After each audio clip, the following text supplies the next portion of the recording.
Assalamu alaikum dear students and my dear viewers. I welcome all of you once again to my lecture and to my YouTube channel Clear Chemistry Concepts with Ishfaq Hamid.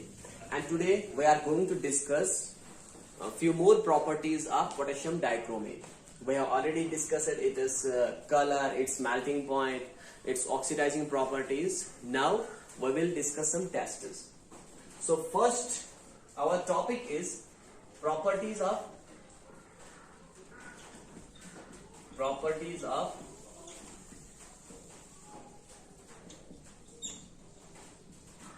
K2Cr2O7 potassium dichromate.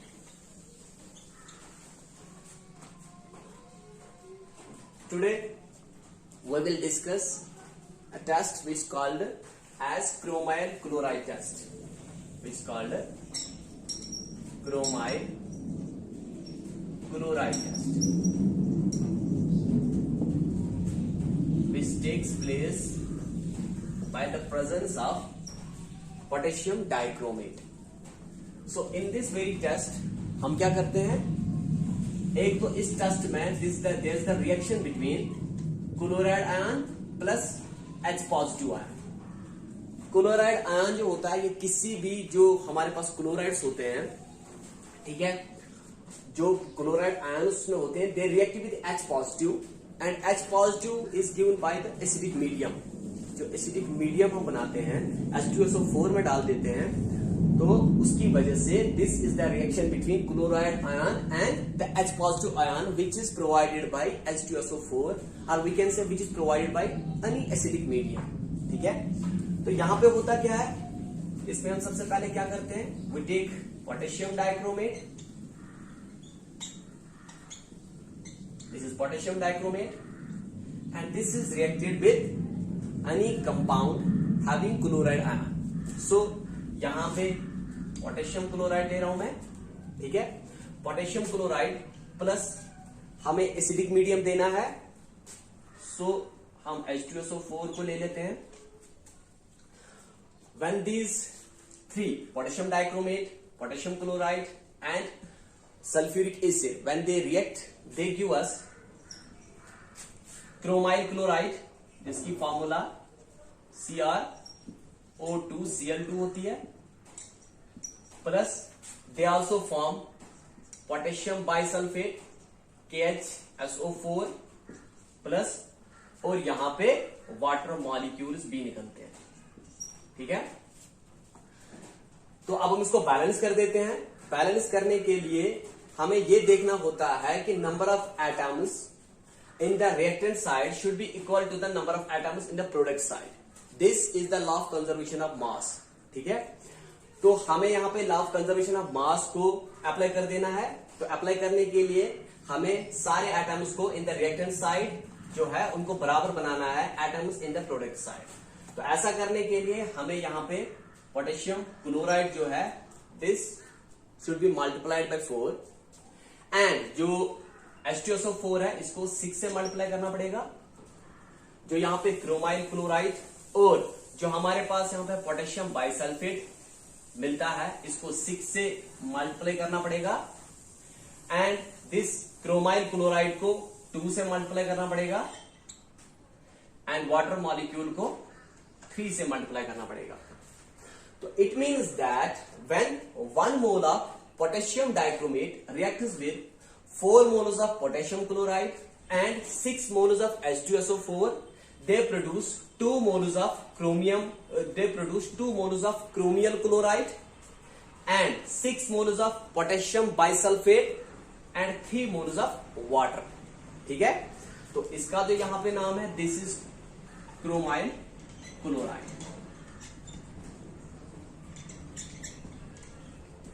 And ये जो होता है इसका colour reddish brown होता है.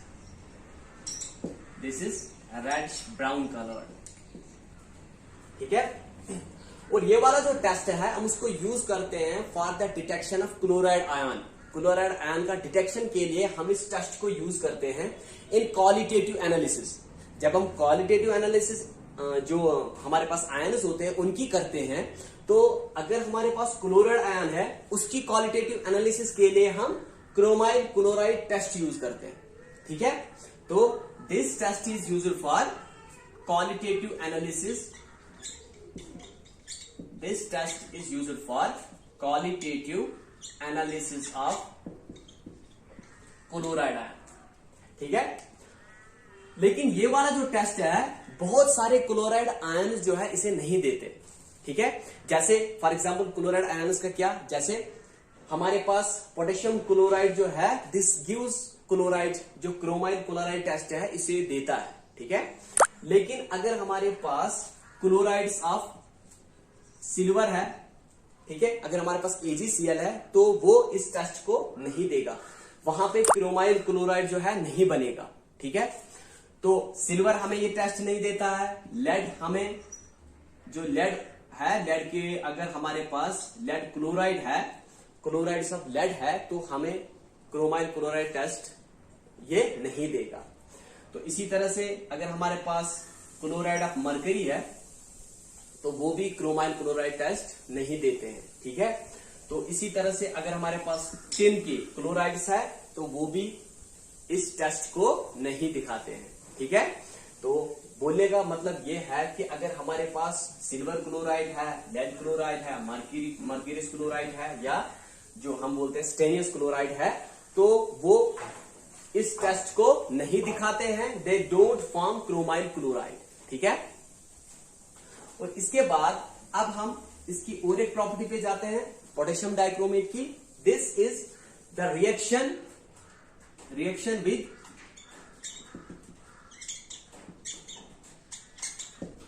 H2O2। H2O2 जो है इसको हाइड्रोजन पेरोक्साइड बोलते हैं, हाइड्रोजन पेरोक्साइड, बिकॉज इसके स्ट्रक्चर में जो है there is a bond between two oxygen atoms. और कोई भी मॉलिक्यूल अगर है, कोई भी कंपाउंड अगर है जिसमें ऑक्सीजन एटम्स के बीच में बॉन्ड है, दैट वेरी मॉलिक्यूल और कंपाउंड इज कॉल्ड पेरोक्साइड, ठीक है।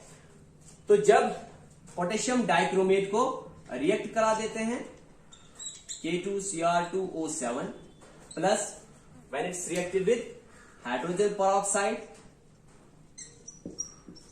In presence of N acidic medium, ठीक है।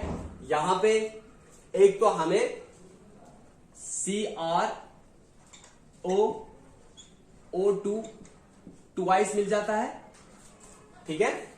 अभी मैं इसका खाली मॉलिक्यूलर फॉर्मूला बता रहा हूं, इसके बाद मैं इसको नाम दे दूंगा, प्लस और यहां पे हमें पोटेशियम सल्फेट मिल जाता है, ठीक है। और प्लस हमें यहां पे वाटर मॉलिक्यूल्स मिल जाते हैं, ठीक है।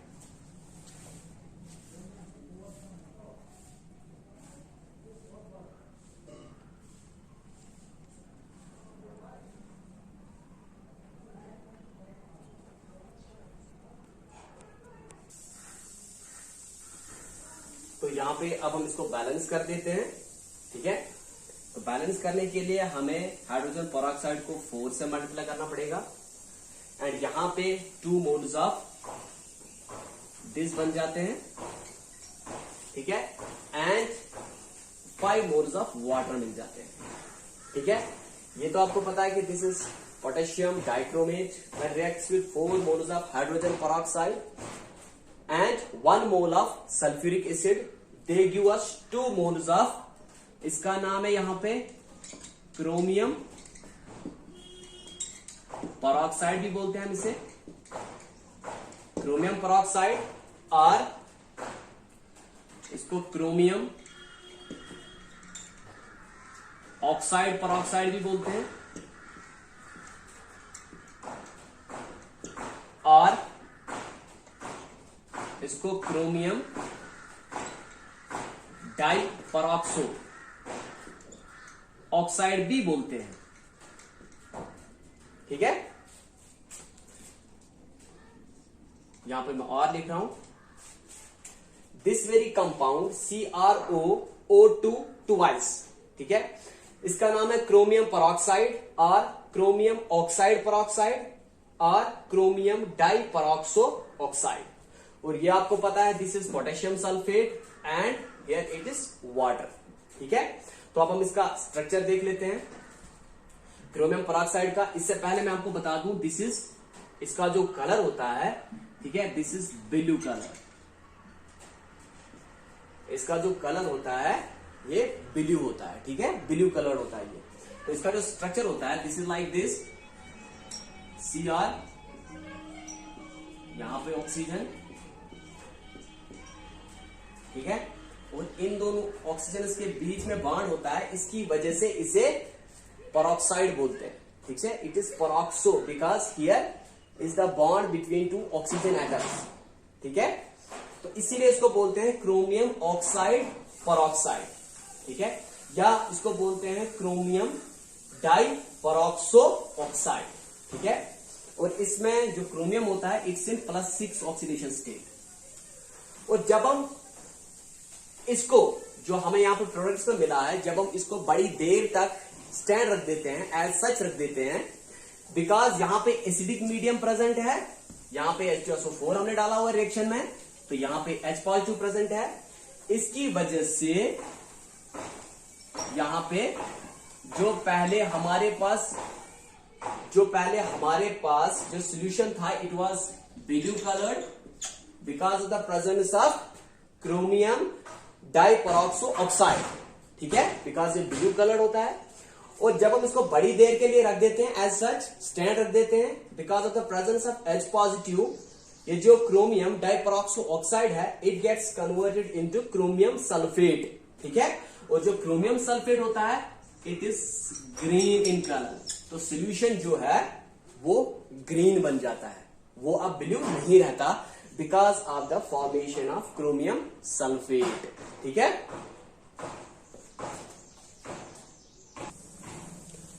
Third is the reaction of potassium dichromate with potassium hydroxide. ठीक है, तो यहां पे हम क्या करते हैं, हम पोटेशियम डाइक्रोमेट ले लेते हैं K2Cr2O7 when it reacts with potassium hydroxide. ठीक है, तो यहां पे जो रिएक्शन होती है this is reversible reaction. Reversible reaction उस रिएक्शन को बोलते हैं जिसमें reactants they move forward and form products and products will combine together to form reactants। ठीक है, इस रिएक्शन को हम रिवर्सिबल रिएक्शन बोलते हैं जिसमें फॉरवर्ड रिएक्शन भी हो और बैकवर्ड रिएक्शन भी हो। ठीक है, तो यहां पे potassium dichromate plus potassium hydroxide जब रिएक्ट हो जाते हैं, जब कंबाइन हो जाते हैं, दे फॉर्म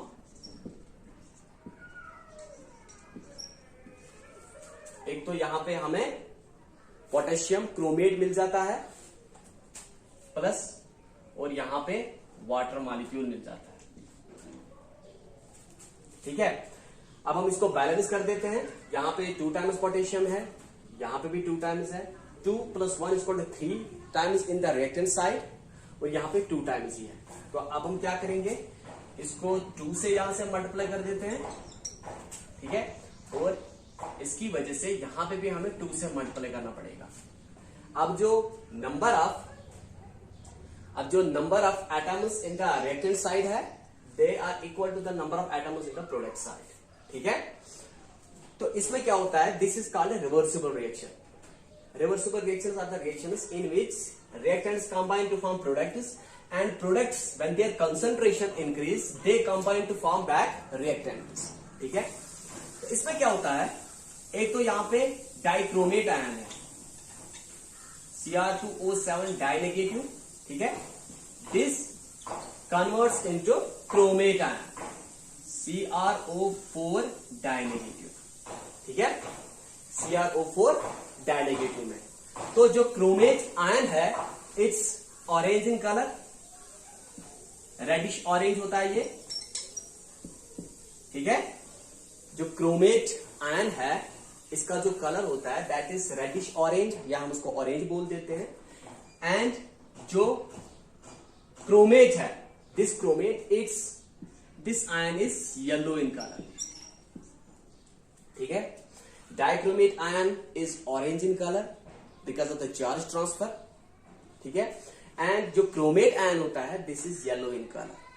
ठीक है, जब हम OH नेगेटिव की कंसंट्रेशन बढ़ा देते हैं, ठीक है, इट मीन्स दैट जब हम इसमें OH नेगेटिव ऐड करेंगे इस सॉल्यूशन में, जब हम इसका जो है pH जो है इंक्रीज कर रहे हैं, जब हम pH इंक्रीज कर रहे हैं सॉल्यूशन का, because we are providing OH negative, we are adding more base to it, तो हमें ज्यादा यहां पे क्रोमेट आयन्स मिल जाएंगे, हमें ज्यादा यहां पे पोटेशियम क्रोमेट मिलेगा, और पोटेशियम क्रोमेट जो होता है that is yellow in colour, तो सॉल्यूशन में जो येलो कलर जो है उसकी इंटेंसिटी बढ़ जाएगी, बिकॉज उस सॉल्यूशन में पोटेशियम क्रोमेट जो है उसकी कंसंट्रेशन इंक्रीज हो जाएगी, ठीक है। तो हम क्या बोलेंगे यहां पे, जब हम pH को इंक्रीज करेंगे, जो सॉल्यूशन है yellow intensity of the solution increases because more potassium chromate will be formed, और potassium chromate is yellow in colour, ठीक है। और अगर हम pH को डिक्रीज करेंगे, इट मीन्स दैट हम इस सॉल्यूशन में कोई एसिड ऐड करेंगे, we are adding more H positive to it, तो होगा क्या कि more of the chromate ions will combine to form dichromate ion, ठीक है।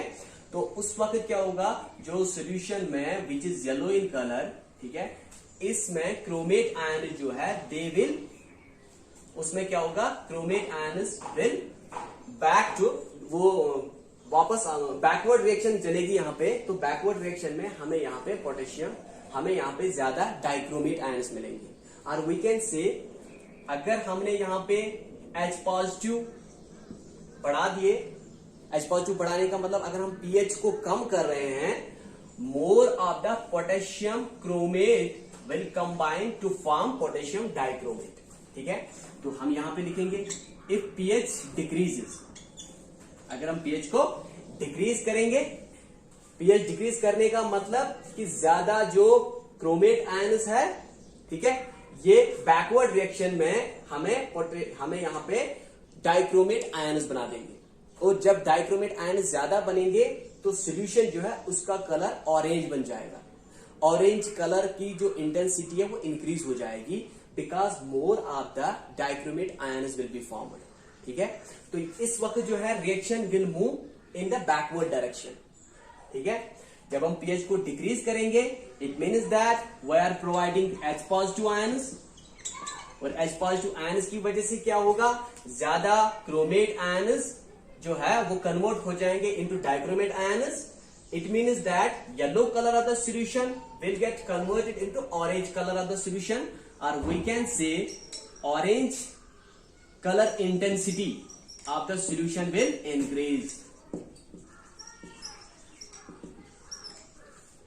विल इंक्रीज, ठीक है। ऑरेंज कलर इंटेंसिटी, अब वो ज्यादा इंटेंस बढ़ जाएगा, orange colour intensity of the solution will increase because more of the dichromate ions will be formed, ठीक है। तो अब यहां पे मैं कुछ पॉइंट्स ऐड कर देता हूं, जो हमारे पास सोडियम डाइक्रोमेट होता है, this is sodium dichromate and potassium dichromate K2Cr2O7, they are both good oxidizing agents, they are strong oxidizing agents, or we can say they are strong oxidizing agents, ये दोनों बहुत ही strong oxidizing agents होते हैं, they itself get reduced and दूसरा जो इसके पास compound होता है, मॉलिक्यूल हो, उसको वो ऑक्सीडाइज कर देते हैं, ठीक है। लेकिन जो यहां पे सोडियम का साल्ट होता है, जो सोडियम साल्ट्स होते हैं, दे are more soluble in H2O, ठीक है, ये ज्यादा सॉल्युबल होते हैं वाटर में, इसीलिए हम जो सोडियम डाइक्रोमेट होता है इसको हम ऑक्सीडाइजिंग एजेंट यूज करते हैं in organic chemistry, organic chemistry में हम सोडियम डाइक्रोमेट को यूज करते हैं as oxidising agent, because sodium salt is there formed are much soluble, they are more dissolvable in water, ठीक है। और एक पॉइंट है इसका कि हम KMNO4 potassium permanganate and K2Cr2O7 potassium dichromate को ऑक्सीडाइजिंग एजेंट जो है इन HCl एंड HNO3 हम यूज नहीं कर सकते। हमने जब भी मैंने एसिडिक मीडियम की बात की, मैंने H2SO4 की बात की, ठीक है, क्योंकि हम जो है ना तो हम एसिडिक मीडियम पोटेशियम परमैंगनेट या पोटेशियम डाइक्रोमेट को हम एसिडिक मीडियम जो है बाय यूजिंग HCl और बाय यूजिंग नाइट्रिक एसिड हम इसको प्रोवाइड नहीं कर सकते। रीजन क्या है? बिकॉज अगर हमने इनमें से कोई भी या तो पोटेशियम परमैंगनेट या पोटेशियम डाइक्रोमेट को अगर हम यूज कर रहे हैं इन HCl और we are providing acidic medium, ठीक है, बाय एडिंग HCl, तो क्या होगा वहां पे HCl जो है it gets oxidised to Cl2, ठीक है। तो हमारा जो काम है, जो हम चाहते हैं ये करें, हमारा जो डिजायर्ड है, जो हम चाहते हैं वो नहीं होता, ठीक है। और दूसरी बात, अगर हम HNO3 को यूज करें as an acidic medium for potassium permanganate और फॉर पोटेशियम डाइक्रोमेट, होगा क्या? HNO3 नाइट्रिक एसिड जो है it is stronger oxidising agent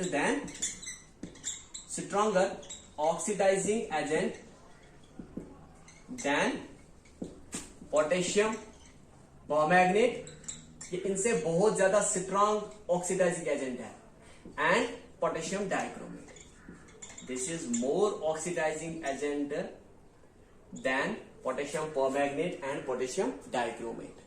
तो जिस मीडियम को हम एसिडिक मीडियम बनाना चाहते हैं बाय एडिंग HNO3, अगर हम उसमें नाइट्रिक एसिड डालेंगे तो जो पोटेशियम परमैंगनेट है तब ये ऑक्सीडाइजिंग एजेंट एक्ट नहीं करेगा, बिकॉज उससे भी ज्यादा stronger oxidising agent nitric acid है, ठीक है। उस सॉल्यूशन में ज्यादा ऑक्सीडाइजिंग एजेंट या जो इस सॉल्यूशन में जो ऑक्सीडाइज करेगा दैट इज नाइट्रिक एसिड, ठीक है, बिकॉज ये पोटेशियम परमैंगनेट और पोटेशियम डाइक्रोमेट से बहुत ही ज्यादा स्ट्रॉन्गर ऑक्सीडाइजिंग एजेंट है, ठीक है। तो अब हम इनकी स्ट्रक्चर की बात करेंगे, क्रोमेट आयन की एंड डाइक्रोमेट आयन की। Structure of chromate and dichromate ion. Structure of chromate and dichromate ion, ठीक है। तो यहां पे उनका स्ट्रक्चर है, मैं यहां पे बना देता हूं। सबसे पहले हम क्रोमेट आयन की बात करते हैं, ठीक है। क्रोमेट आयन जो होता है, क्रोमेट आयन की फॉर्मूला CrO4 डाइनेगेटिव, ठीक है, CrO4 डाइनेगेटिव। तो इसका स्ट्रक्चर कुछ ऐसा होता है, CrO4 डाइनेगेटिव, ठीक है। इस तरह से होता है इसका स्ट्रक्चर। मतलब क्या होता है? It is tetrahedral. इसका जो स्ट्रक्चर होता है इट इज टेट्राहेड्रल होता है, ठीक है। टेट्राहेड्रल स्ट्रक्चर होता है इसका, या हम इसको ऐसे भी लिख सकते हैं CrO4 डाइनेगेटिव, ठीक है। इसको हम ऐसे भी लिख सकते हैं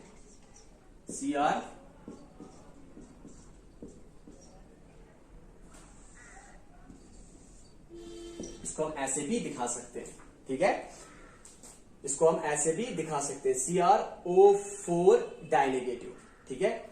और इसी तरह से हम डाइक्रोमेट आयन का यहां पे बना देते हैं, डाइक्रोमेट आयन, ठीक है। डाइक्रोमेट आयन में क्या होता है? इसका जो फॉर्मूला है दैट इज Cr2O7 डाइनेगेटिव, ठीक है। तो इसमें दो टेट्राहेड्रा होते हैं, Cr2,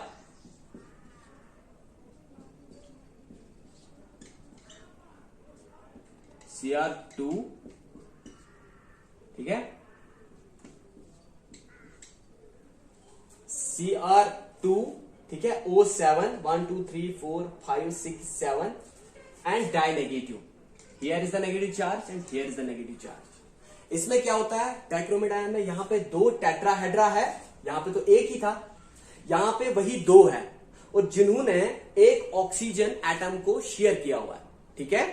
this dichromate ion is formed by sharing of one oxygen atom between two chromate ions, ठीक है। तो इसका स्ट्रक्चर कुछ इस तरह से होता है,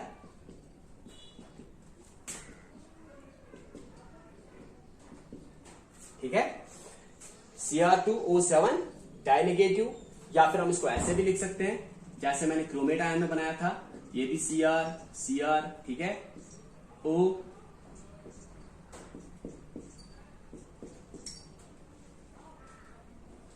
इसको हम ऐसे भी बना सकते हैं,